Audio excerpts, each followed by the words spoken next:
தோழர்களே, இந்தியாவில் கல்வி என்பது மனித குலத்திற்கான நமது பங்களிப்பின் ஒரே ஊடகமாக கருதப்படுகின்றது. நாம் கற்றுக்கொண்டோம், அதன் மூலமாக மனித குலத்திற்கு நன்மை செய்ய வேண்டும் என்று. நீங்கள் பாருங்கள், இன்னும் 2 நாட்களுக்கு பிறகு ஜூன் 21ஆம் தேதி இன்டர்நேஷனல் யோகா தினம் வருகிறது. இன்று இந்தியாவில் நூற்றுக்கணக்கான பாணிகளில் யோகா இந்தியாவில் உள்ளது.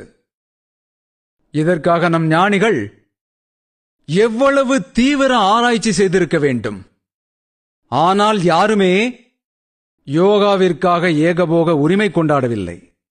இன்று முழு உலகமும் யோகாவை பின்பற்றத் தொடங்கியுள்ளது.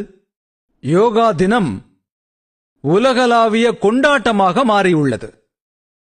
நாங்கள் எங்களுடைய ஆயுர்வேதத்தை இந்த உலகம் முழுவதும் பகிர்ந்துள்ளோம். இன்று ஆயுர்வேதம் ஆரோக்கியமான வாழ்விற்கான ஆதாரமாக பார்க்கப்படுகின்றது.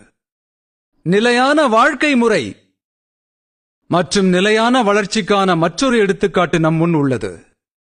இந்தியா பல நூற்றாண்டுகளாக நிலைத்தன்மையின் முன்மாதிரியாக வாழ்ந்து காட்டியுள்ளது. நம் முன்னேற்றத்தையும் சுற்றுச்சூழலையும் ஒன்றாகவே எடுத்துக் கொண்டுள்ளோம். அந்த அனுபவங்களின் அடிப்படையிலேயே இந்தியா உலகிற்கு மிஷன் லைஃப் போன்ற மனிதாபிமான பார்வையை வழங்கியுள்ளது. இன்று சர்வதேச சோலார் அலைன்ஸ் போன்ற தளங்கள் பாதுகாப்பான எதிர்காலத்தின் நம்பிக்கையாக உள்ளது. நாளந்தா பல்கலைக்கழகத்தின் இந்த வளாகமும் இதுபோன்ற உணர்வை முன்னெடுத்துச் செல்கின்றது. இதுவே நம் தேசத்தின் முதல் வளாகம், அதாவது net zero energy, net zero emission, net zero water மற்றும் நெட் ஜீரோ வேஸ்ட் மாடலில் செயல்படும் வளாகமாகும். அப்ப தீபோ பவ இம்மந்திரத்தை பின்பற்றி இவ்வளாகம் முழு மனித குலத்திற்கும் ஒரு புதிய பாதையை காண்பிக்கும்.